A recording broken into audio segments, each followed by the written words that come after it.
dramáticos, Dani. 16 millones de argentinos pobres, ¿sí? Somos 45 millones, 5 millones de nuevos pobres en la era Macri. 10 puntos por encima de la pobreza que él recibió. Y esto es lo que vos estabas diciendo, la inflación. Hay muchas frases de la inflación de Macri, pero esta para mí es la gran frase. En mi presidencia, la inflación no va a ser un tema. Dijo, ayer lo estaba repasando, buscando los videos. Bueno, la inflación no fue un tema. ¿Cómo terminamos?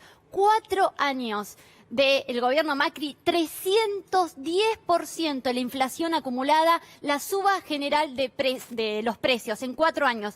En 2019 terminamos con una inflación del 54% y en 2015, cuando él recibe el gobierno, según el dato del INDEC, que cuando él toma intervención en el gobierno, el INDEC informa 28,5% de inflación para diciembre, o sea, para todo 2015. Terminamos con casi el doble de inflación y un promedio de 40% de inflación año a año, 310%, que tiene su correlato, 490% devaluó el peso argentino. Recibió con 9,85, casi 10 pesos, un peso y un cepo total. Recuerden que había en 2015 a 58 pesos, deja su gobierno cuando lo hizo saltar después de las PASO, incluso a los 62. Y bueno, Alberto Fernández luego le agrega el 30% del impuesto país. Pero obviamente la devaluación del peso se traslada a los precios. Le pregunto a Leandro, seguramente, bueno, viene la lluvia de inversiones, ahí vamos al detalle. Y tal vez vas a hablar de empleo también, pero ayer se adelantó el presidente haciendo una comparación, ¿no? Hay un montón de veces, hablaba de la lluvia de inversiones y del segundo semestre, ¿te acordás? El segundo semestre, primero prometía la lluvia de inversiones al inicio de su gestión, luego en el segundo semestre, y en un acto en agosto de 2016, reparé en la fecha, empieza a llegar la lluvia de inversiones, decía Mauricio Macri, cuando estaba inaugurando una obra. Bueno, ¿cómo terminó su mandato, esa lluvia de inversiones? Mira, según el estudio de la Fundación Libertad y Progreso, en total en 4 años de Mauricio Macri ingresaron a la Argentina 135.816 millones de dólares. Pero la enorme mayoría de estos 135.000 millones de dólares fueron deuda. Ingresó deuda, 100.000 millones de deuda que tomó el Estado Nacional y todos los estados provinciales. Y aparte hay otro porcentaje de deuda de los privados. Solamente el 7% fue inversión directa extranjera. ¿Cuánto? 9.770 millones de dólares, Dani, de 135.000. Lo que hizo el gobierno Mauricio Macri fue endeudarnos, mega endeudarnos. El endeudamiento que dejó en 2015, Cristina Kirchner dejó un endeudamiento del 52% del PBI. Mauricio Macri del 89,4%, del 90% del PBI. Y este último número, que también lo quise resaltar, porque así como no llegaron nunca llegó la lluvia de inversiones, se fugaron los dólares.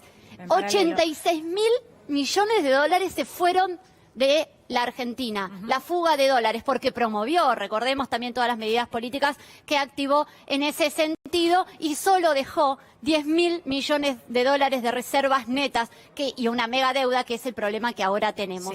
Y por último, Dani, esto también que estabas hablando, la pobreza. La tasa de pobreza en el gobierno de Mauricio Macri deja 2019 con la tasa más alta, vuelve a los 2 dígitos. En el primer semestre de 2019 llegó a 10,1%, la tasa más alta en los últimos 13 años. Así como fue la inflación más alta en los últimos 28 años, en los indicadores de desempleo también, la más alta en 13 años, 2.100.000 de desocupados. Y este número que vos estabas haciendo referencia y que lo dijo Alberto Fernández y que lo anticipamos nosotros, yo lo escribí la semana pasada para ámbito financiero. 152.000 empleos formales se perdieron, se destruyeron en todo 2019. Y en la pandemia, en 3 meses de pandemia, hablamos de 149.000 empleos. A ver, la pérdida de 152.000 es la más alta en los últimos 10 años. Solo en 2009, con la crisis financiera internacional, hubo una caída del 2,6%. La de 2019 fue una caída del 2,5%. Y si bien en la pandemia tenemos un número similar, 149.000, recordemos el contexto. Estamos hablando de una economía global completamente paralizada, donde no hay comercio exterior, donde en abril tuvimos solo un 43% de la actividad económica.